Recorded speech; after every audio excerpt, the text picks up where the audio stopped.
kita bahas bab taharah. Dan setiap kali kita buka buku, bukunya itu buku fikih, entah itu buku fikih masih berbahasa Arab atau yang sudah diterjemahkan ke bahasa Indonesia, pasti bab pertama adalah bab taharah. Karena apa? Ternyata taharah itu asas untuk diterimanya ibadah kita. La sholata illa bitubrin, tidak diterima salat seseorang kecuali dia sudah taharah. Dan ternyata taharah itu sendiri sebenarnya ada dua pengertiannya: bersih tempat, pakaian, badan, dan bersih kondisi. Dan ada juga bersih hati. Itu pembahasannya tapi bukan fikih ibadah. Dulu yang namanya fiqhul akbar. Fiqhul akbar itu fikih terbesar adalah pelajaran tauhid, akidah. Dulu di masa-masanya para ulama, zaman-zamannya tabi'in. Tapi kalau sekarang tauhid dan akidah sudah tidak lagi masuk ke dalam pembahasan fikih. Jadi kalau kita bicara fikih, ingatnya udah fikih ibadah, fikih muamalah. Pokoknya kalau fikih adalah tata cara. Tapi kalau akidah tauhid adalah pemahaman, keyakinan. Padahal dulu akidah tauhid masuknya ke dalam bab fikih, namanya fiqhul akbar. Nah, semakin kesini sudah tidak masuk lagi ke dalam bab fikih. Padahal kita lihat juga ayat suci Al-Quran mengatakan fawailul lil musallin, neraka wail bagi orang yang salat walaupun dia sudah benar wudunya, dia sudah menjaga kesucian badannya, dia menjaga kesucian kondisinya, sudah mandi wajib misalnya, sudah mandi junub, tempat salatnya bersih, tapi kok diancam neraka wail. Alladzina hum an salatihim sahun, kalau salatnya malas-malesan. Alladzina hum yuraun, kalau salatnya riya, nggak minta dinilai Allah tapi peduli dengan penilaian manusia. Ada manusia dikhusyuk-khusyukkan, nggak ada manusia ekspres. Wa yamna'una ma'un, salat yang tak berdampak sosial. Salat tapi yamna'una ma'un, melarang orang membantu sesama. Nggak usah dibantu, kemarin saya udah ngasih kok. Kebiasaan dia minta terus gitu ya, nggak usah dikasih sedekah, dia rutin. Nah ini sholatnya diancam neraka wail. Sholat juga tapi diancam neraka wail. Mungkin ada yang mengatakan kalau gitu saya nggak usah sholat deh sekalian.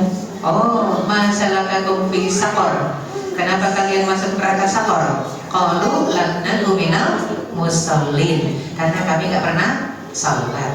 Nggak sholat ancamannya neraka saqar, sholat tapi nggak berdampak sosial ancamannya neraka wail. Ini yang repot. Berarti mau nggak mau harus sholat dan harus berdampak. Dampaknya apa? Tanha 'anil fahsya'i wal munkar. Sholat itu dampak utamanya mencegah kita dari perbuatan keji dan munkar. Jadi kalau sekarang kita bicara fikih, taharah itu bab kecil dari mukaddimah bagaimana agar sholat kita diterima. Harus suci, bukan hanya suci semuanya, fisik, tempat sholat, status kita, apakah itu junub, apakah baru selesai haid, itu harus suci. Cara bersuci itu yang kita pelajari. Tapi ternyata lebih luas, harus bersih hati, bersih niat. Ya, tadi udah kita singgung sedikit. Nah sekarang karena bahasan kita fikih dan fikihnya adalah fikih ibadah, maka kita masuk ke dalam tata cara pelaksanaan. Tadi sudah dibacakan ya surat Al-Maidah ayat 6. Idza qumtum ilas salati faghsilu wujuhakum wa aydiyakum ilal marafiq wamsahu bi ru'usikum wa arjulakum ilal ka'bain. Itu berwudu. Itu kita lagi bicara wudu. Spesifiknya kalau surat Al-Maidah ayat 6 itu berwudu di saat musafir. Jadi lebih simple, cuma rukunnya. Tapi jauh sebelum itu saya ingin membahas sedikit tentang apa? Slide pertama, slide kedua, tentang alat berwudu. Yang utama namanya aja ada wudu, pasti ada alatnya. Alatnya apa? Air. Wudu itu ada alatnya. Jadi alat bersuci utama di dalam Islam adalah air. Mau itu wudu, mau itu mandi, mau itu istinja. Istinja itu apa? Cebok ya. Cebok, BAB, BAK. Mau wudu, mau mandi, mau cebok, istinja istilahnya tetap harus pakai air. Airnya air apa? Ini sebenarnya pelajaran kita waktu SD. Kalau nggak mau kita bilang ini pelajaran anak-anak SD kita. Kita juga udah pernah. Cuma namanya manusia mahalul khata' wa nisyan.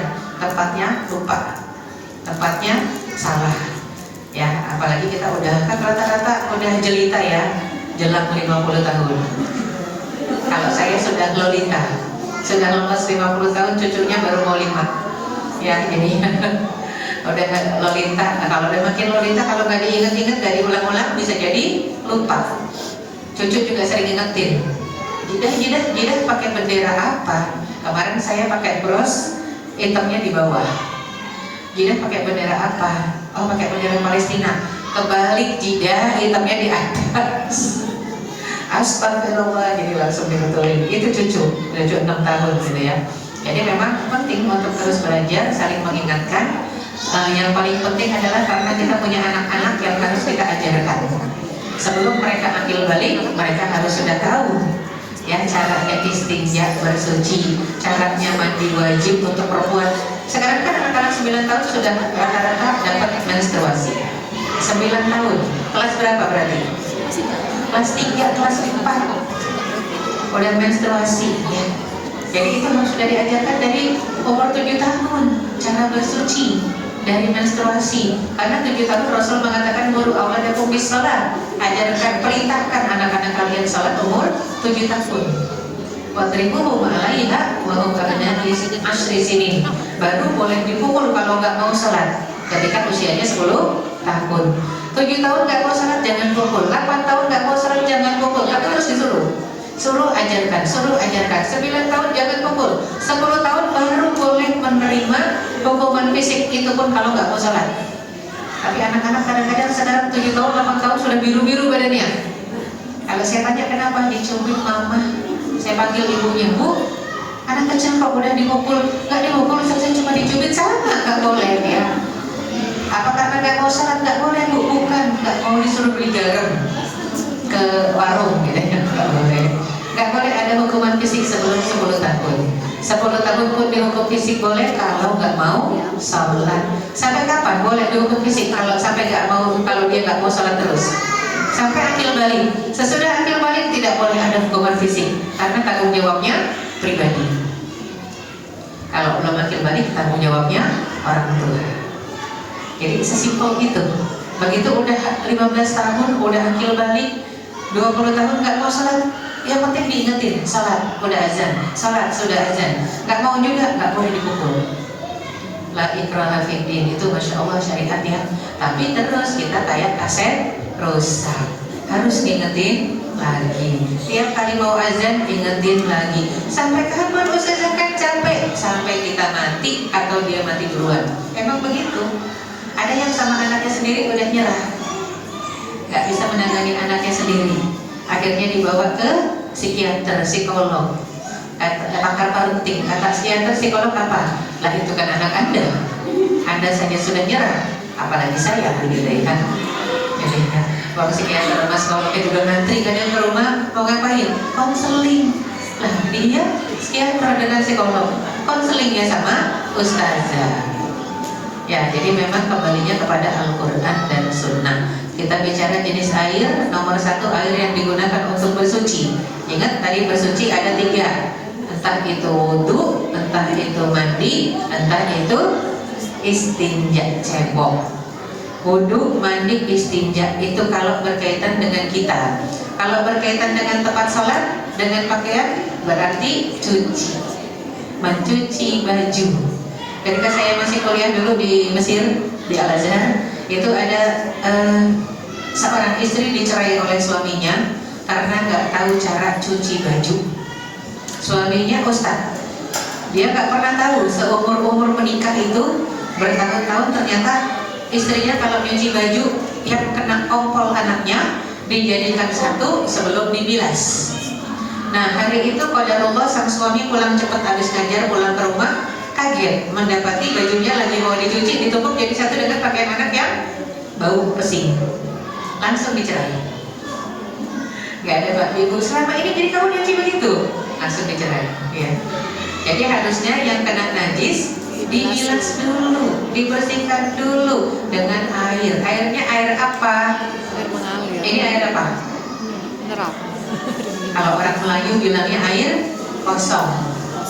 Yang benar mereka ini bukan putih warnanya ya. Iya. Kalau kita kan bilangnya air putih. Ini air kosong kata orang Melayu. Dengan air kosong. Air kosong itu air yang rasa, warna, bau kosong. Tidak berasa, tidak berwarna, tidak berbau. Namanya air mutlak. Kalau kita mau bersuci, ya tadi bersuci jadi mandi, ya kemudian wudhu, kemudian istinja dan mencuci harus pakai air kosong.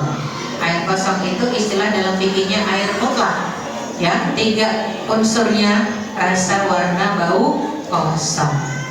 Nggak ada rasa, nggak ada warna, nggak ada bau. Sekalipun kalau kemasukan benda yang suci nggak boleh. Contoh, anak-anak kadang-kadang kalau bak mandi kita pendek, dia sabunnya nyemplung gitu ya, sabunnya nyemplung sampai akhirnya besok pagi kita cium airnya udah wangi, airnya suci tapi tidak mensucikan. Jadi bedakan antara air suci dengan air mensucikan. Jadi air itu tidak boleh berasa, tidak boleh berwarna, tidak boleh berbau. Kemasukan yang suci sekalipun dia tidak boleh. Kita sudah sempat masuk ke dalam masa pandemi 2 tahun. Itu rata-rata air kita dikasih apa? Antiseptik ya? Iya. Ya kalau dicium wanginya gitu ya, antiseptik. Nah itu tidak mensucikan walaupun dia air suci. Jadi harus ada ember sendiri ya, isinya air kosong. Buat apa? Buat wudhu, buat cebok, istinja, buat mandi, atau buat nyuci. Kalau udah begitu jadi gimana? Yang sudah dikasih antiseptik jangan dibuang, tetap yang ini dulu yang kosong, habis itu baru pakai air yang sudah dikasih antiseptik. Atau kalau yang punya bathtub di rumah, anak kecil kan suka masukin body foam ya, apa tuh sabun yang ada bubble-bubblenya. Kalau nggak kita suka sendiri masukin gitu ya biar wangi. Itu air suci tapi tidak mensucikan. Ada kan yang udah masuk nyemplung-plung dikira sudah selesai, nggak selesai. Makanya kenapa kalau habis dari kolam renang ya bau kaporit ya, kita bilasan lagi. Tapi boleh nggak kalau kolam renang? Boleh. Kenapa? Airnya lebih dari 2 kula. Ya itu yang harus dibedakan. Tapi kan kalau air di kamar mandi kita nggak mungkin 2 kula, lebih nggak mungkin. Karena 2 kula itu 40 galon. 400, ada yang mengatakan 40 galon atau sekitar 400 kiloan gitu ya. Ya itu 2 kula. Sedangkan aslinya kalau di kamar mandi kita paling seember. Itu pun kalau kamar mandinya masih pakai ember. Kan ada yang udah nggak pakai ember ya, udah tinggal pakai shower aja. Yang pakai shower ditampung di ember kecil, kemasukan odol, kemasukan sabun, itu bukan air yang mensucikan walaupun suci. Ini yang penting untuk dipahami. Air yang tergolong air mutlak itu berarti yang rasa, warna, bau kosong walaupun cuman segelas. Jadi kalau udah ada air yang mutlak ini kan segelas doang ya, rasa, warna, bau kosong, maka ini bisa digunakan untuk berwudu atau untuk istinja. Makanya kalau orang Arab tahu ibrik bu, ibrik itu yang kayak teko Aladin tuh, yang buat cebok. Dulu sih zaman dulu banyak di Arab. Kalau di rest area, setiap kali ke rest area ada WC jongkok, biasanya pakai ibrik. Itu ibrik gak banyak, gak sampai seember. Hanya orang Indonesia yang kalau mau istinja, wudhu, mandi 3 ember. Kalau mereka cukup 1 ibrik, 2 ibrik udah kebanyakan. Uang pipis sama wudhu aja segini kok. Pipis sama wudhu segini. Kalau untuk orang Indonesia nggak afdol, karena kita manusia ikan. Kita pengennya seember, nggak cukup segini. Orang Arab cukup banget segini. Pipis plus wudhu udah. Wudhunya yang mana? Kita bilang mana mungkin wudhu bisa pakai air setengah botol, bisa. Tadi yang sudah dibacakan surat Al-Maidah ayat 6, itu rukun wudhunya saja, tidak pakai yang sunnah. Kalau mau pakai yang sunnah dalam kondisi kita tidak di luar rumah, di dalam rumah silakan. Tapi tetap Rasul mengatakan at-taqsit fil isti'malil miyah, iritlah dalam menggunakan air walaupun kamu berwudu dan mandi di laut. Di laut aja disuruh irit, apalagi nggak di laut. Di sungai saja disuruh irit, apalagi kita cuma di rumah. Sekarang yang namanya sumber daya air Bu sudah mulai berkurang, sudah mulai kering. Kenapa? Apakah jumlah manusianya kebanyakan? Oh, nggak ada kaitannya dengan populasi. Tapi yang ada adalah jumlah manusia yang bertakwa yang kurang. Jadi identifikasi air kering karena kurang bertakwa. Kenapa ada paceklik? Kenapa ada pandemi? Kenapa ada kekeringan? Kenapa nggak hujan-hujan? Satu, kurang bertakwa. Kenapa ada gempa bumi? Kurang bertakwa. Kenapa ada banjir bandang? Ke situ aja semuanya. Makanya kenapa mau hujan pun kita minta hujan harus salat. Salat istisqa. Apa yang dikerjakan dalam salat istisqa? Istighfar yang banyak. Cuman itu ya. Jadi sekarang banyak, mungkin kalau kita perhatikan ada satu deretan rumah musim kemarau kering semua. Satu rumah di pojok ada airnya. Bisa ditanya rumah siapa? Mungkin rumah ustadz atau rumah ustazah atau rumah orang yang rutin sholat di masjid, itu aja. Jadi semua satu deret itu mintanya air ke sana. Tapi nggak ada yang merenung, nggak ada yang berpikir tafakur, kok bisa di pojok itu ada airnya? Padahal semuanya sama, satu deretan gang, ya. Itu satu gambaran. Kenapa kita bicara air? Karena memang alat bersuci utama di dalam Islam adalah air, ya. Ya, jadi kalau kita bicara air, jenis air-air yang memang termasuk mutlak bil ma'i wasalji wal barad. Air embun, air hujan, air sungai, air danau, air kali. Kalaupun danau agak kehijau-hijauan karena lumut, nggak masalah. Danau yang kehijauan karena lumut tidak bermasalah karena jumlahnya lebih dari 2 kula. Sungai Ciliwung, kuning kan? Kotor banget tuh, tapi jumlahnya lebih dari 2 kula. Tetap aja kita nggak akan tega ya pakai air sungai Ciliwung kalau belum difilter. Kenapa? Warnanya kuning, banyak yang ngapung gitu ya. Karena apa? Dipakai MCK, mandi cuci kakus, yang sebenarnya kalau di negara Islam fikih mengajarkan tidak boleh mandi cuci kakus di air, sama ada air tergenang atau air mengalir. Terutama bukan masalah mandi dan cuci, masalah kakus. Coba, masalah kakus itu dalam Islam harus kembali ke tanah, nggak boleh di atas air, di empang. Astagfirullah, lelenya gede banget, lele empang ya. Ikan emasnya besar sekali, ikan emas dari empang, nggak boleh dikonsumsi. Next, nanti kita akan ketemu alasannya kenapa ya. Jadinya sebelum masuk ke jenis-jenis najis, kita bicara dulu airnya. Air yang sudah pernah digunakan habis berwudu, kita wudhu nih dari keran, bawahnya ember. Tapi itu ember tetap rasa warna bau tidak berubah. Habis kena kucuran kita wudhu, itu tetap air mutlak boleh digunakan, walaupun airnya air mustakmal ya. Kan ada yang kadang-kadang ember digeret ya, kalau mau wudhu digeret sampai tuh ember pecah ya.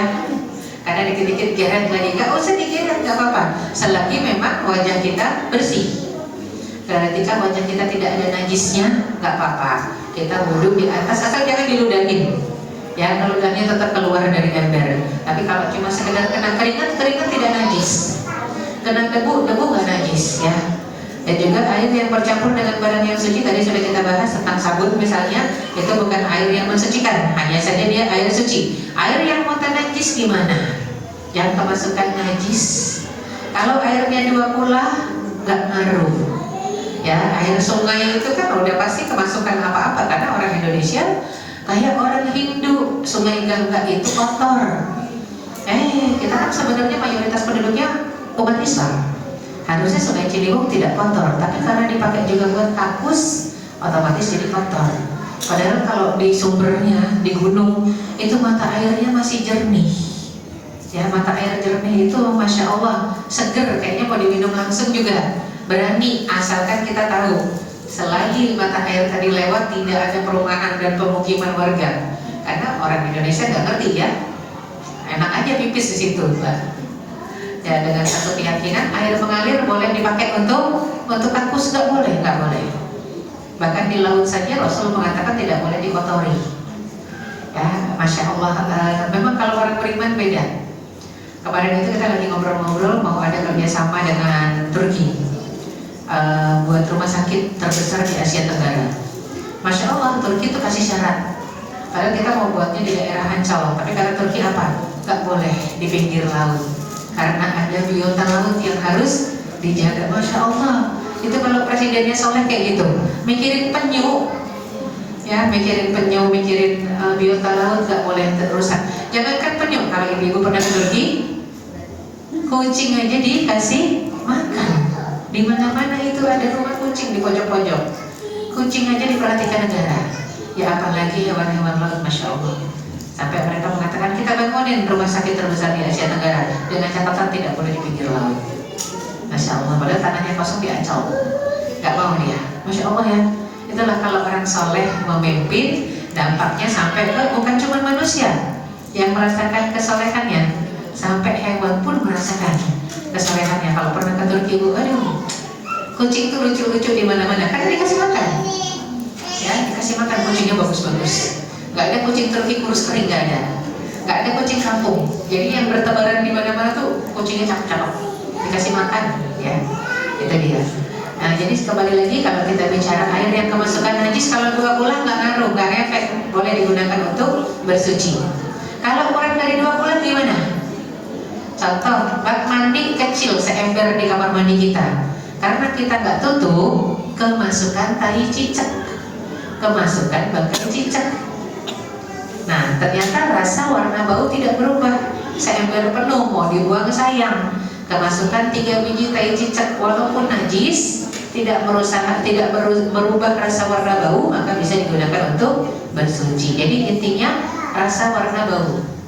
Makanya kenapa Rasul mengatakan tutuplah bejana-bejana air kalau malam, karena khawatir tadi ya ada makhluk-makhluk yang lewat, ya pipis di sana. Kemudian tikus kan juga suka berenang, Bu.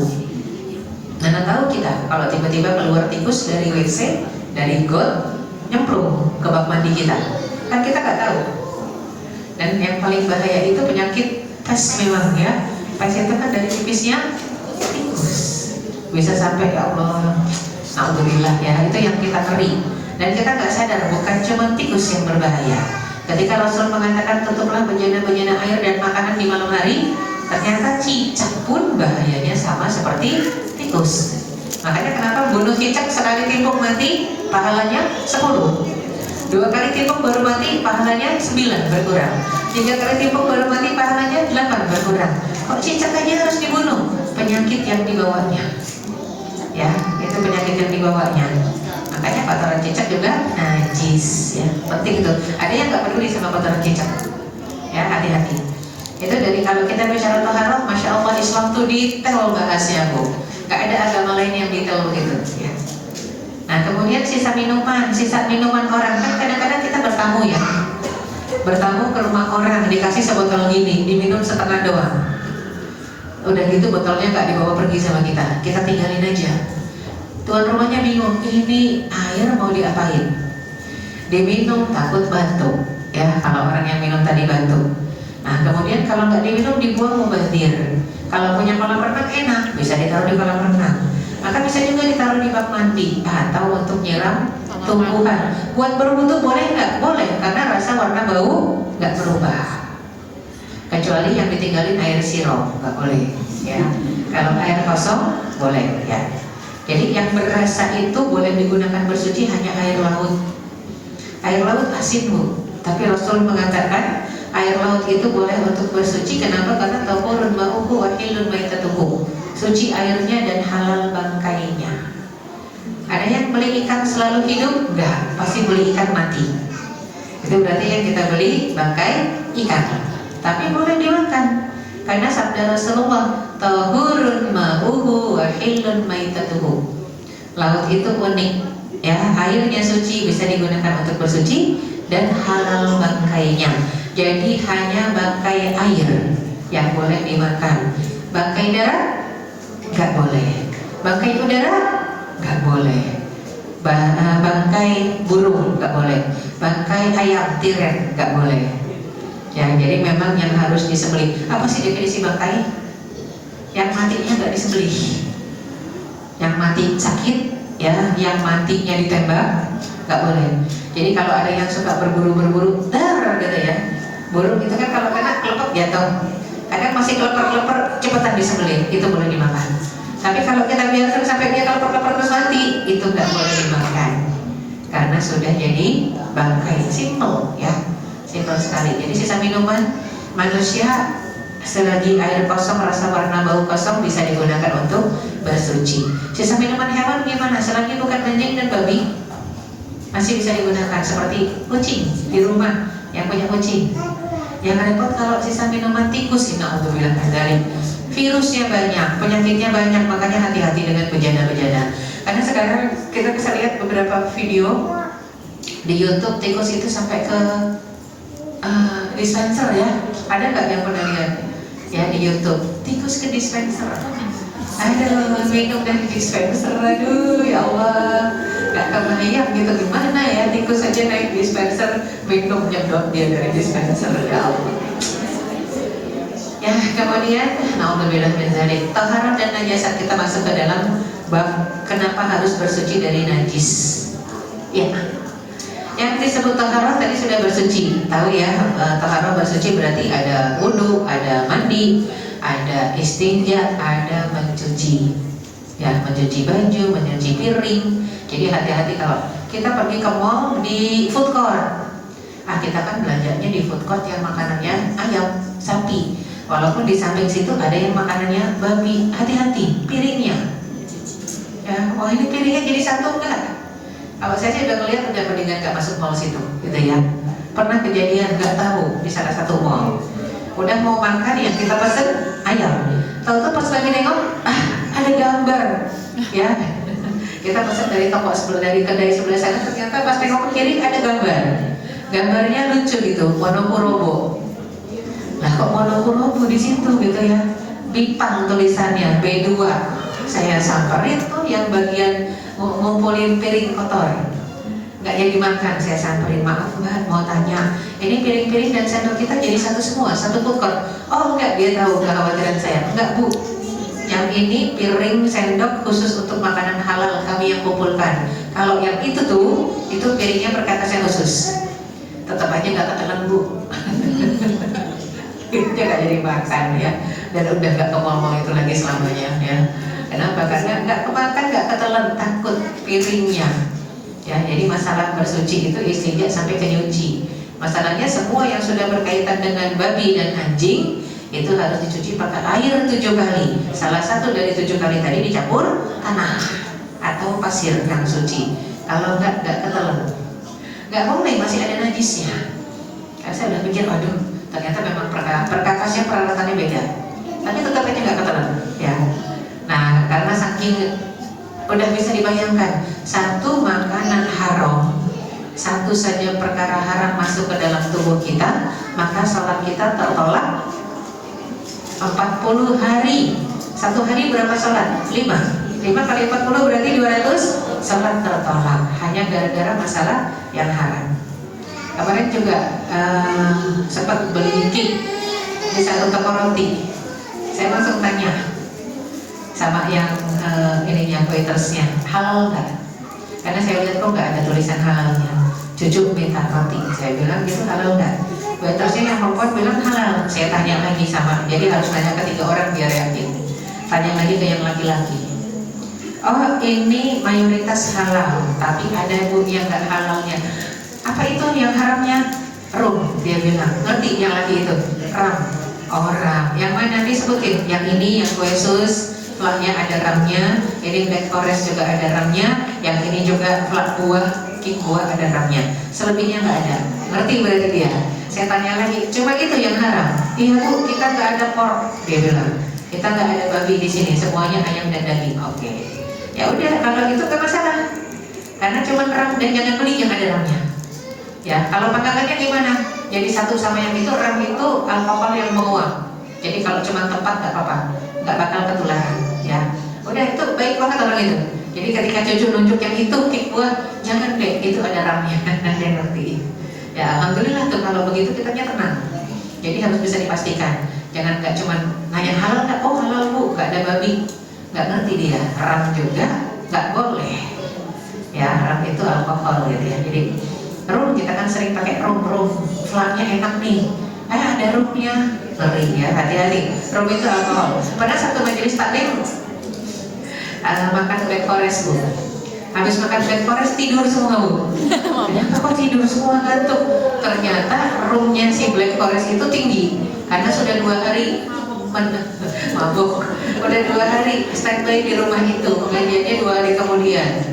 Roomnya makin naik, itu terasa makan juga getir-getir pahit begitu. Ya, habis itu pada tidur semua ya. Ternyata mabuk, ya itu yang ngeri kisah. Jadi hati-hati, terutama koesus ya. Nah, bicara tentang najis, semua yang bangkai itu najis kecuali bangkai ikan, bangkai hewan serangga yang tidak punya darah, belalang, semut, itu najis ya. Kemudian juga kalau kita lihat lagi pengertian najis ya, ikan, belalang, binatang yang tidak memiliki darah, kemudian tulang dari bangkai seperti gading. Ya, gading gajah kan banyak yang pakai perhiasan dari gading gajah, ya nggak masalah, itu bangkai. Ya, gading gajahnya nggak boleh, itu bangkai manusia masih dipakai. Apa contohnya? Pernah dulu dengar istilah rambut cemara? Rambut cemara apa? Pendek, sanggul, atau rambut extension dari rambut asli. Rambut asli orang lain memang dulu mahal. Orangnya kemana yang punya rambut? Sudah mati. Berarti itu bangkai. Semua bagian tubuh dari diri seorang manusia harus ikut dikubur ketika manusia tersebut mati.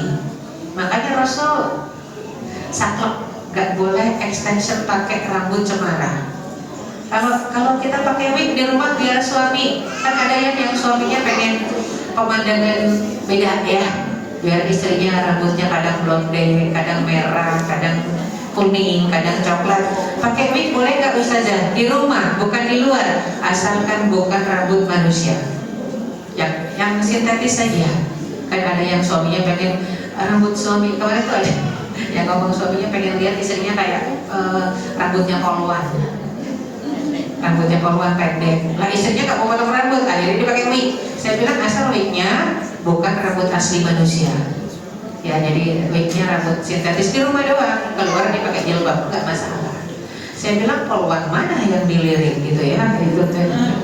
Sampai jadi contoh, pengen kayak poluan nih laki-laki harus dodol basor, tunduk pandang gitu ya. Nah itu satu hal. Artinya apa? Kalau yang disebut bangkainya itu bangkai yang halal ataupun tidak najis. Kalau bangkai halal ikan, bangkai yang tidak najis gading. Apalagi selain gading? Gading juga gading gajah.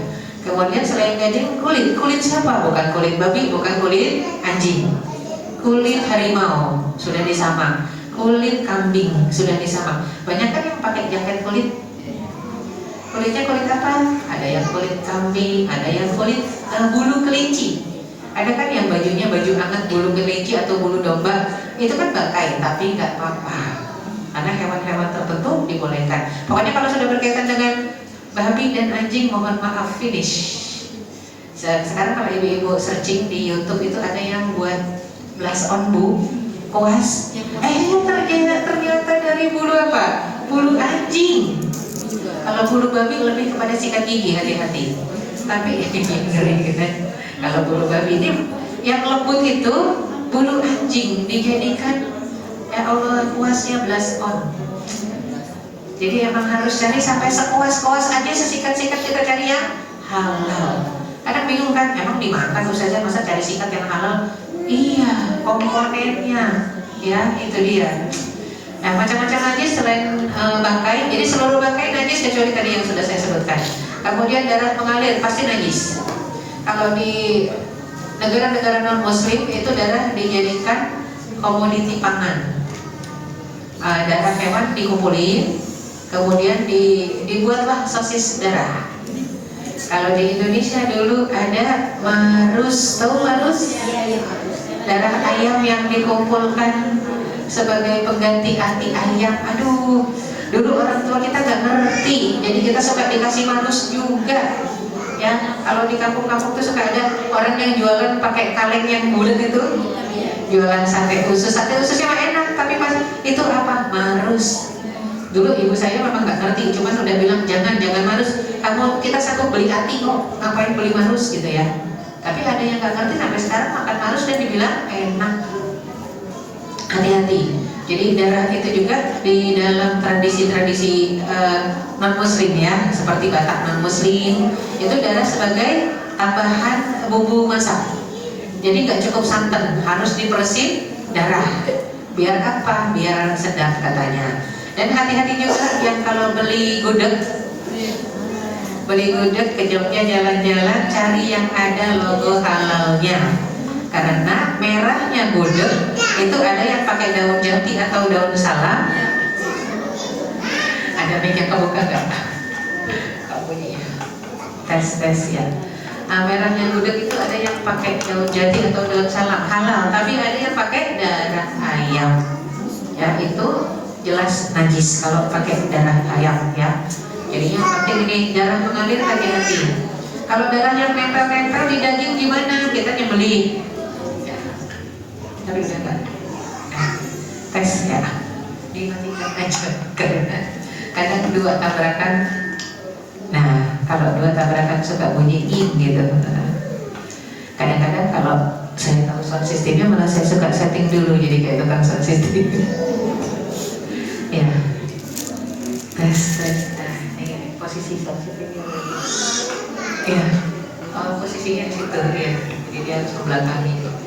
Ya, jadi penting juga buat kita untuk memahami pipis dan kotoran manusia itu sepakat semua najis. Jadi pernah ada satu kondisi di Indonesia karena mengadopsi cara pengobatan Tiongkok, Cina, minum pipis manusia nggak boleh, tidak boleh ya, najis. Ya, jadi kalau nanti kita lihat pipis hewan gimana, pipis hewan. Cuma satu contoh dari Rasul, pipis onta untuk obat penyakit kuning, demam kuning. Itu juga obat dan bukan pipis pertama. Otaknya suruh bangun tidur, habis bangun tidur pipis dulu, pipis keduanya boleh diminum sebagai obat. Tapi kalau jamaah umrah Indonesia itu suka penasaran, apa sih rasanya pipis onta gitu ya. Padahal nggak demam kuning, ke peternakan onta bukan minum susu onta. Penasaran pengen nyicip pipis onta, itu emang aneh-aneh orang Indonesia ya. Jadi penasaran kok di zaman Rasul diminum ketika ada demam kuning saja ya. Nah jadinya itu penting untuk kita pahami, pipis dan kotoran manusia najis ya, nggak boleh dikonsumsi. Mani, mandi, wadi, kita sering dengar istilah mani. Kalau dalam fikih Islam, mani itu air yang keluar memancar di laki-laki dengan perempuan ada karena rangsangan seksual kuat. Kalau iltiqo al-khitanain, ketemulah dua kita, keluar mani, nggak keluar mani, maka wajib batil ghusl, wajib mandi. Jadi mani itu keluar karena rangsangan seksual kuat, sama ada hubungan atau nggak ada hubungan.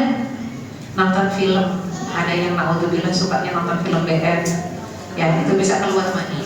Maka mani laki, mani perempuan sama, harus digantinya dengan mandi wajib kalau mau sholat, nggak cukup wudhu. Adapun mandi dan wadi, laki perempuan ada juga. Mandi itu kalau laki-laki keluarnya karena rangsangan seksual ringan, nyium parfum, keluar mandi. Kalau perempuan karena banyak aktivitas keputihan, kecapean keputihan, hormon mau haid keputihan, ya lagi masa subur keputihan, itu mandi. Kalau mandi membatalkan wudhu, kalau keluar membatalkan wudhu, tapi nggak perlu mandi, cukup wudhu saja kalau mau sholat. Wadi, kalau wadi laki perempuan juga ada. Setiap kali kita pipis coba ditadaburi, pipis kita keluar bersama selaput putih, itu namanya wadi. Karena keluarnya bersama pipis udah jelas pasti najis. Untuk mandi sepakat ulama tidak najis. Untuk mandi sepakat ulama najis ringan, bisa dibersihkan begitu saja, celananya bisa dipakai.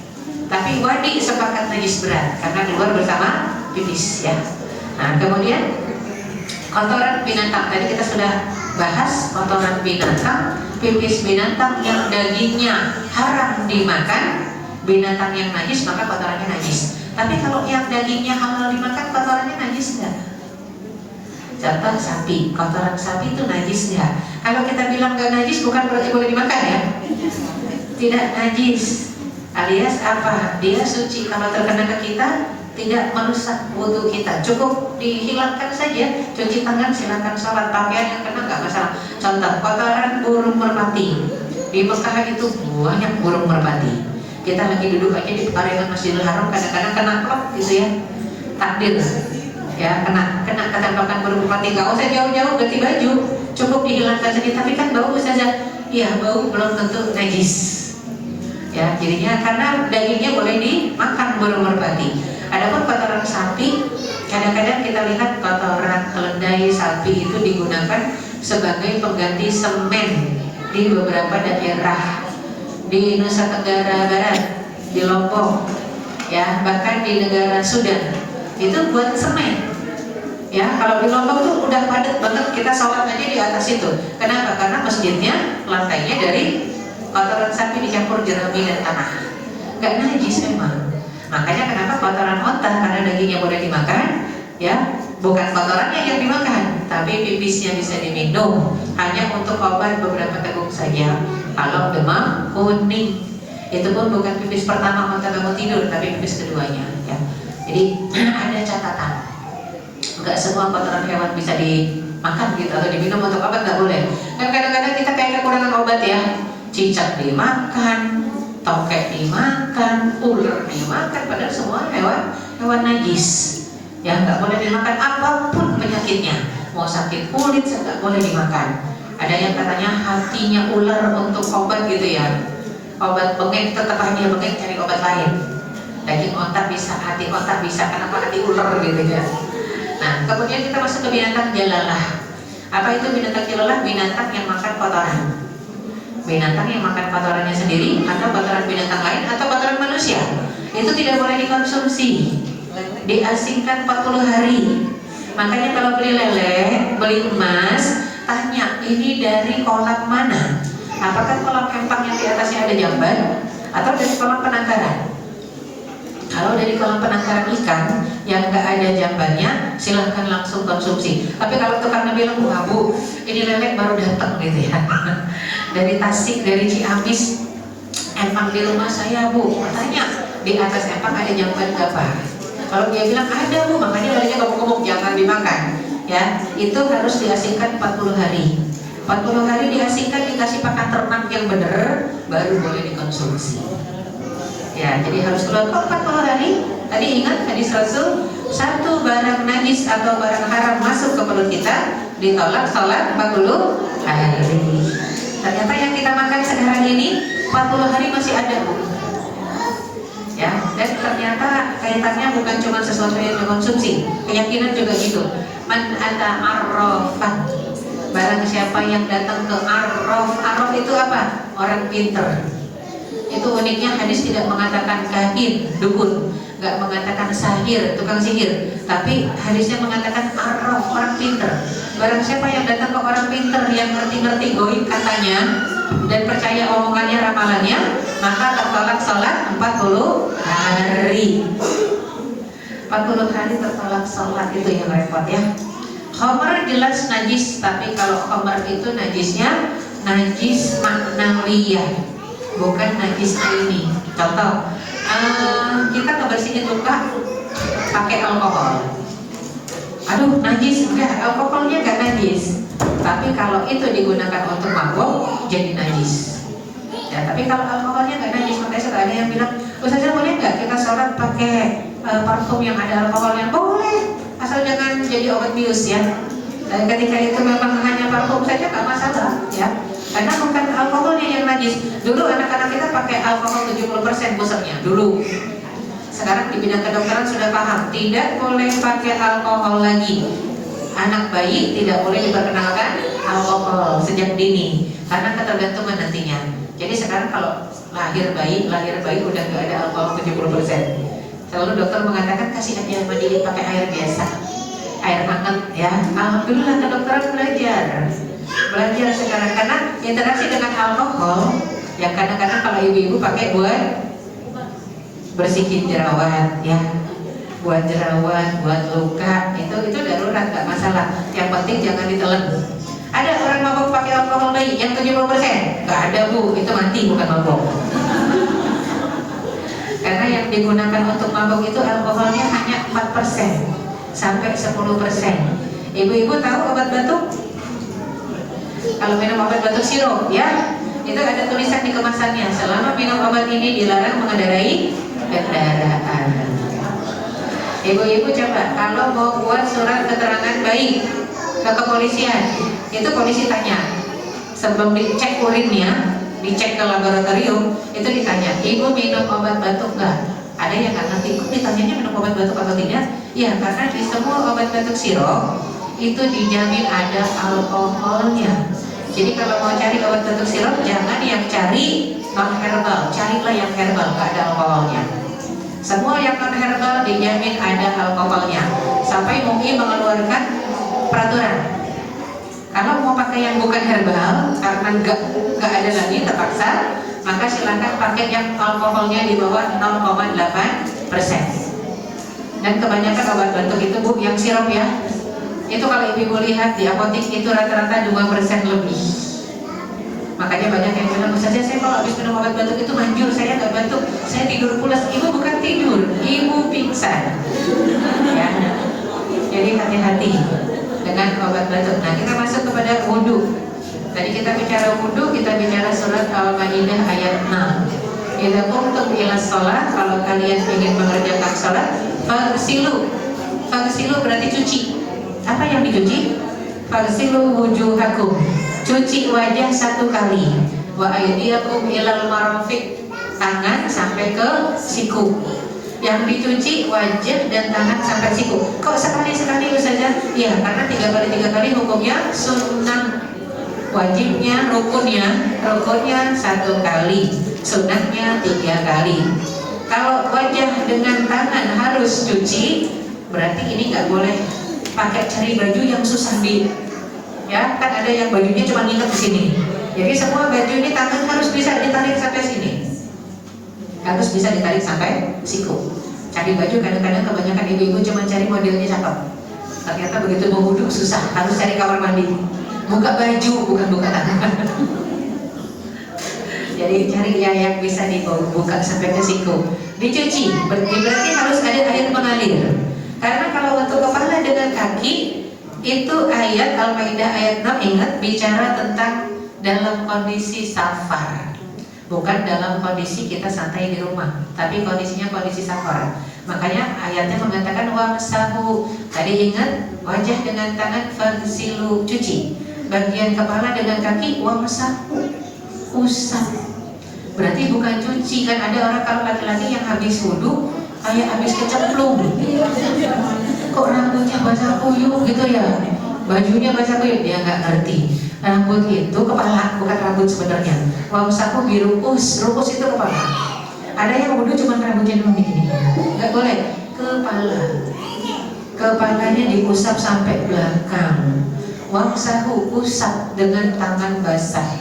Nah terus kalau kita perempuan pakai kerudung gimana, lagi di luar rumah musafir pakai kerudung? Tenang, Rasul mencontohkan bangsa Arab itu kalau keluar rumah musafir jalan pasti laki-lakinya pakai sorban, dijamin pakai. Kenapa? Panas mataharinya. Wah, saya kan nggak pernah tinggal di Sudan yang cuma ada 2 musim panas dan panas sekali. Kalau middle itu 40 derajat Celcius, tapi kalau lagi panas bisa 60 sampai 70. Persis kayak kemarin kita di Arafah. Kemarin saya di Arafah itu 73 derajat Celcius. Banyak yang meninggal, orang jemaah Indonesia sama jemaah Mesir. 73 derajat Celcius kalau langsung ya kena matahari. Tapi kalau di ruangan gini, AC, standing AC itu suhunya 49. Makanya ya Allah, kalau berdiri depan AC itu enak, nyaman, begitu duduk 49. Tapi kalau berdiri depan AC ya kan nggak mungkin semua berdiri ya. Itu standing AC-nya sebelah sini 6, sebelah situ 6, 12 satu tenda, tetap panas. Sampai akhirnya kita matikan lampu, ya Allah. Terus tanya ke mutawif, emang berapa sih suhunya? Ya kalau di luar yang nggak di bawah pohon saja 73, 73. Pantesan panas. Banyak yang pertama pingsan, habis itu dehidrasi, meninggal. Sampai dokter itu selalu ngingetin tiap jam, air, minum. Emang nggak haus, tapi harus minum ya. Makin lolita, ya, makin kita mendekati sudah uzur ibadat kata 50 tahun lebih, itu harus semakin banyak minum. Padahal kita paling malas minum kalau musafir. Malasnya apa? Pipis. Jadi wudhu seperti itu. Kalau sunnahnya tadi sudah kita sebutkan 3 kali. Ingat ya? Jadi yang simpelnya Rasul pernah mencontohkan kalau pakai sorban itu yang diusap sorban luarnya saja, nggak buka sorban. Berarti kita pun bisa kerudung luarnya saja. Kaki gimana? Kalau dulu di masa Rasul mereka pakainya khuf. Apa itu khuf? Sepatu dari kulit, makainya susah, kayak pakai boot, melepasnya susah. Akhirnya yang diusap atasnya sepatu saja. Ya. Jadi atasnya sampai mata kaki, ya. Dan ketika disebutkan wamsahu biru'usikum wa arjulakum ilal ka'bain, kaki diusap sampai ke ka'bain. Ka'bain itu apa? Mata kaki. Kok usap sih bukan cuci? Kecuali kita nggak pakai sepatu, kita nggak pakai kaos kaki, harus cuci, nggak ada pilihan sampai mata kaki. Tapi kalau pakai kaos kaki nggak usah dibuka, cukup diusap saja. Kok begitu sih? Allah kasih kemudahan kok. Dikasih kemudahan, jangan mempersulit diri. Kemarin sempat kita ada satu acara rihlah keluarga ya. Itu jauh jelas karena sampai ke Subang, jauh banget 100 kilo lebih. Kalau yang ngerti pasti kita pakai jamak, sholatnya jamak dan sholatnya qashar. Karena jamak nggak selalu qashar nggak selalu jamak. Boleh qashar saja atau jamak saja. Tapi kalau di Indonesia selalu dikaitkan antara jamak dengan qashar. Jamak qashar nggak ngerti, tapi nggak apa-apa. Qashar itu berkaitan dengan jarak. Qashar berkaitan dengan jarak. Di atas 60 kilo persilahkan qashar, di bawah 60 kilo tidak boleh. Qashar itu yang 4 jadi 2. Kalau jamak gabung. Kalau gabung nggak usah musafir bisa. Ya, nggak usah musafir, lagi sakit, urusin yang meninggal, silahkan dijamak, nggak masalah. Ada pasien banyak dokter, silahkan dijamak. Rasul pernah menjamak ketika perang dari subuh. Perangnya jelas sama orang kafir yang memerangi kita umat Islam. Dari subuh sampai malam jam 12 malam baru selesai. Kira-kira sholatnya gimana? Ini kan perangnya lawan orang kafir, kan gak mungkin pedang sama pedang beradu tiba-tiba maaf ya, waktunya azan saya izin dulu, gak mungkin. Ya, jadi itu terus perang sampai malam. Akhirnya Rasul menjamak semua sholat, zuhur, asar, maghrib, isya, di waktu isya dijamak. Karena jelas itu perang ya. Kita belanja, gak boleh begitu. Kalau belanja ke Tanah Abang dijamak sholat, gak boleh. Dijamak dari zuhur, asar, maghrib, isya. Itu bukan perang ya. Karena nggak boleh. Kalau di sana perang. Contohnya sekarang perang identik dengan menyelamatkan nyawa. Maka sekarang yang bisa memakai dalil Rasul adalah dokter-dokter di ruang operasi bedah. Dokter di ruang operasi bedah itu kan ada yang mulai start operasi jam 10, selesainya 10 malam, 12 jam. Itu silahkan zuhur, asar, maghrib, isya di jam 10 malam. Karena nggak mungkin kan lagi operasi pasien dulu itu bisa lewat ya, nggak boleh, nyawa harus diutamakan ya. Itu masya Allah kalau lihat fikih enak, nggak boleh dipermudah, tapi ambillah yang mudah ketika sudah ada contohnya ya. Nah, sunnah wudhu, tadi kan kita bicara wudhu yang rukun. Sunnahnya udah pipis ya, kemudian istinja, habis itu 3 kali, cuci tangan dulu. Oh nggak kumur-kumur sih di ayat tadi surat Al-Maidah? Iya, karena kumur-kumur, istinsar, telinga semuanya sunnah. Jadi yang di surat Al-Maidah ayat 6 itu cuma rukunnya aja. Wajah sekali, tangan sekali sampai siku, usap kepala sekali, kaki sekali diusap. Sehingga Ali radhiyallahu anhu mengatakan, seandainya syariat ini, agama ini semuanya harus bisa masuk logika, sungguh masal khuf, mengusap khuf, sepatu ataupun kaki nggak masuk logika. Karena sepatu itu yang kotor bawah. Kenapa kaki kita yang diusap atasnya doang katanya? Nggak harus, nggak logis, nggak bisa begitu. Kalau bicara aturan agama, pakainya bahasa iman, bukan pakai bahasa logika ya. Nah, kemudian yang membatalkan wudhu ya, yang membatalkan wudhu, kita ngebut sedikit, udah mau habis. Yang membatalkan wudhu apa? Kharaja syai'un min sabilain, keluar sesuatu dari 2 jalan, kubul dan dubur. Mau itu gas, padat, cair, batal. dari depan batal, dari belakang batal. Gas padat cair, ya. Kemudian apalagi yang membatalkan, ya, hilang akal, menyentuh kemaluan tanpa ada penghalang. Ada yang mengatakan saya baru mandi wajib ustazah, garuk-garuk daerah kemaluan. Awalnya pakai anduk, anduknya geser kena kulit ke kulit, batal wudhu lagi, ya. Itu saja yang sepakat. Adapun yang khilafiyah perbedaan pendapat ulama menyentuh laki-laki yang bukan mahram, ya, itu perbedaan pendapat ulama. Sebagian besar ulama mengatakan tidak batal, tapi Imam Syafi'i mengatakan batal. Makanya dalam mazhab Syafi'i sentuhan sama suami juga batal, karena suami kita bukan mahram. Mahram itu kan orang yang haram dinikahi. Makanya kalau mazhab Syafi'i saklek, wanita sentuhan sama suami habis wudhu batal. Dan orang Indonesia itu rata-rata kalau ditanya mazhabnya apa, jawabnya Syafi'i. Padahal nggak pakai kerudung, mazhabnya Syafi'i. Syafi'i itu susah. Wanita itu untuk aturan mazhab Syafi'i hanya boleh terlihat sebelah mata, hanya boleh terlihat satu mata saja. Ini mazhab Syafi'i. Di Indonesia yang nggak pakai kerudung ditanya mazhabnya apa, Syafi'i jawabnya. Padahal ini aturan mazhab Syafi'i, wanita hanya boleh terlihat satu mata saja, nggak boleh terlihat wajah. Jadi memang kalau ditanya mazhabnya orang Indonesia apa, sebenarnya nggak punya mazhab, ya, tapi nggak apa-apa lah daripada nggak sholat, ya. Jadi khilafiyah fikihnya menyentuh bimbang antara wudhu ataupun slide berikutnya, ya. Nah, kita masuk mandi, kita ngebut mandi, ya. Mandi itu ada mandi wajib, ada wajib mandi. Kalau mandi wajib habis hubungan suami istri, habis selesai apa, menstruasi, mandi wajib. Habis mimpi basah, mandi wajib. Tapi kalau wajib mandi, ya kalau bau, ya wajib mandi. Ada mandi sunnah. Kalau mandi sunnah, mandi Jumat, mandi ihram itu mandi sunnah. Mandi mau wukuf di Arafah itu mandi sunnah. Sunat mandi beda dengan rukun mandi. Kalau rukun mandi simple, rukun mandi itu cukup jeburin air basah dari ujung kepala sampai ujung kaki, selesai. Mau sekali jebur, 2 kali jebur, gak ada aturan. Ingat, airnya air mutlak. Tapi kalau sunat mandi, sunnahnya adalah istinja dulu, kemudian berwudu. Habis berwudu baru mandi. Sebelah kanan dulu, baru sebelah kiri. Dan sebelum dibasahin kepala, dimasas, dipijat-pijat, meratakan air ke kulit kepala, itu sunnahnya, ya. Kemudian kita lihat hal-hal yang terlarang bagi orang junub, ya. Hal-hal yang terlarang bagi orang junub. Ya, slide berikutnya, ya, ini dia. Salat tawaf jelas sepakat karena tawaf itu sama dengan salat. Perbedaannya adalah kalau salat nggak boleh ngobrol, kalau tawaf boleh ngobrol, ya. Nah, itu yang tidak perbedaan pendapat ulama. Menetap di masjid untuk iktikaf juga tidak ada perbedaan pendapat ulama.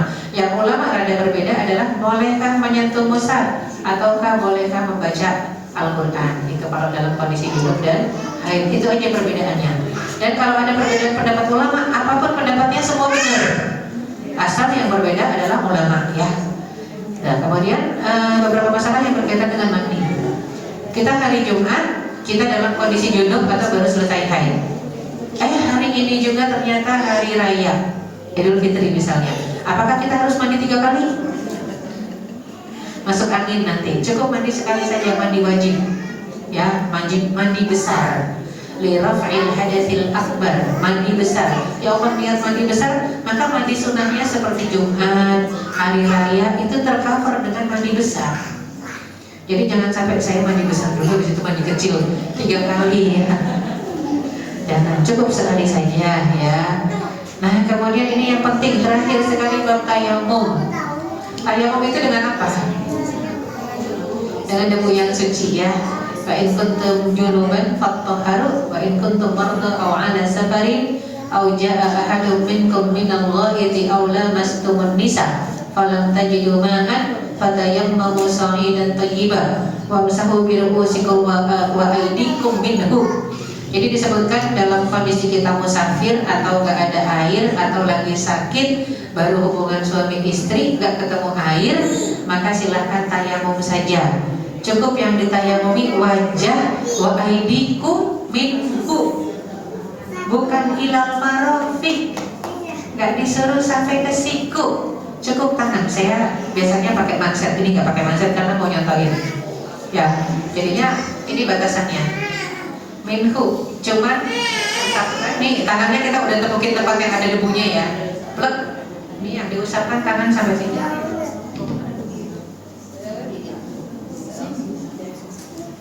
Punggung tangannya, punggung tangannya saja. Ya. Kenapa ini enggak? Kan ini buat musa. Ini juga kena. Ya. Hanya punggung tangan. Tidak disebut sampai marafik. Tidak disebut sampai ke siku. Kan suka ada ya jamaah umrah, jamaah haji asik banget sih. Sampingnya bukan suami dia di pesawat. Habis nempuk, serut buka. Bu, kita yang panik. Itu jangan dibuka-buka sampai ke siku. Ya, itu kan ada bapak-bapak yang bukannya mahramnya. Kan kita mau tayamum.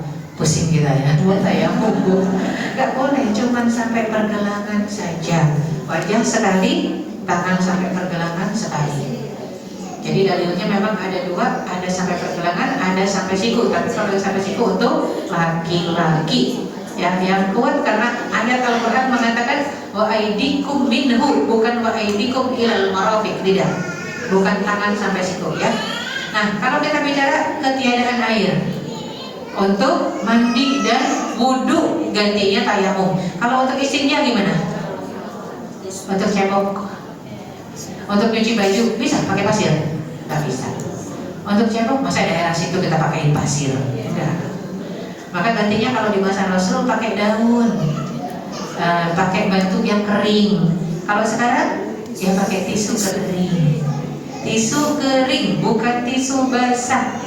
Tisu kering dulu, habis tisu kering silahkan gunakan tisu basah. Jangan tisu basah dulu, tisu kering dulu. Jadi sebenarnya di pesawat, di Singapura, ibu-ibu kalau ke Singapura susah cari WC yang ada airnya. Itu udah ada dari zaman Islam dulu, bu. Jangan kita yang kayaknya kelihatan kayaknya orang Islam marah ya. Ih kok WC-nya nggak ada airnya? Rasul udah ngajarin, ketika nggak ada air pakai apa, daun atau batu. Nah kenapa kita bingung lihat tisu sekarang? Aduh kamar mandinya kok kering. Itu dari dulu 14 abad lalu sudah ada. Jadi sekarang seolah-olah yang jorok dan kotor orang Islam. Padahal itu teknologinya dari orang Islam, mereka pakai bawa tuh. Semua yang dari Islam diambil sama mereka, diaku milik mereka. Orang Islamnya sendiri bingung. Kayaknya kamar mandi kudu basah terus. Padahal nggak harus ya. Ketika susah menggunakan air, tiada air. Makanya saya kalau ke Singapura cari hotel yang ada airnya. Kan ada hotel yang kamar mandinya nggak ada airnya bu. Kamar mandinya airnya cuma shower buat mandi. Buat WC-nya tisu. Aduh, orang bulan nih emang. Padahal kita alat bersuci orang bulan yang utama adalah air. Baru kalau nggak ada air pakai tadi tisu kering ya. Jadi itu perbedaannya antara tayamum dengan istinja. Kalau istinja pakai tisu kering. Kalau tayamum itu penggantinya mandi dan penggantinya wudhu. Boleh nggak mandinya digantikan wudhu? Nggak boleh. Nggak ada cukup air buat mandi besar. Saya baru selesai haid, tapi ada air buat wudhu. Saya wudhu aja nggak tergantikan. Memang gantinya harus dengan tayamum. Terakhir ada salah seorang sahabat Rasul namanya Ammar bin Yasir. Dulu dia nggak ngerti cara tayamum. Jadi begitu dalam peperangan di rest area tertidur, besoknya mau sholat subuh, tadi malam dia mimpi basah. Dia teringat Rasul pernah bilang tayamum aja kalau nggak ada air. Namanya dalam perjalanan, akhirnya dia tayamum. Tapi gimana caranya? Berguling-guling di pasir. Itu Rasul dengar, dapat kabarnya, dipanggil sama Rasul. Kamu ngapain guling-guling di pasir kayak keledai? Dia bilang lagi tayamum. Salah, kata Rasul. Cukup tepukan saja ke tanah atau pasir. Kalau tebal lagi harus ditiup supaya nggak terlalu tebal. Karena kita nggak disuruh bedakan pakai pasir. Usapkan wajahnya dapat tempat tumbuhnya rambut sekali dan tangan sekali. Ya, kanan sekali, kiri sekali. Baru ngeh tapi udah kadung guling-guling. Ya, ada satu contoh lagi karena nggak ngerti makanya harus bertanya. Salah seorang sahabat terjatuh dari kuda dalam sebuah perjalanan. Kepalanya terantuk batu. Ketika kepalanya terantuk batu, pendarahan, bocor. Taufik mengatakan kepalanya yang bocor tidak boleh terkena air. Lagi-lagi dia mimpi basah malam itu sehingga besok subuh mau langsung sholat. Kata sahabat, nggak boleh kamu sholat karena sudah mimpi basah. Jadi sahabat-sahabat tahu karena dia ngigo ya. mengigau malam itu, tidur di kemah kedengeran, tahu lagi kebebasan. Akhirnya harus mandi. Dia bilang, dokter bilang nggak boleh mandi saya, kalau mandi bahaya karena lukanya parah, terbuka. Tapi karena dipaksa mandi, kalau nggak boleh sholat, akhirnya dia mandi. Habis mandi mati. Nah itu Rasul dengar marah sekali sama para sahabat. Qatalahumullah, yang membunuh dia, kalian terhitung membunuh dia. Nanti gelap di akhirat akan Allah bunuh kalian semua. Kenapa tidak bertanya kalau tidak paham? Ya, hanya gara-gara masalah tidak paham, memutuskan hukum sendiri, akhirnya satu nyawa jadi korban. Ya, nah untuk bilang dari itu hanya gara-gara toharoh bisa membuat ibadah kita sah, bisa jadi gak sah, bahkan bisa menghilangkan nyawa kalau nggak ngerti ya. Jadi hati-hati, simpel masalahnya toharoh, tapi dampaknya bisa berat ya. Allahu a'lam bishawab. Aku qouli hadza wa astaghfirullah li wa lakum wa minkum wa billahi taufiq wal hidayah. Wassalamualaikum warahmatullahi wabarakatuh. Waalaikumsalam warahmatullahi wabarakatuh.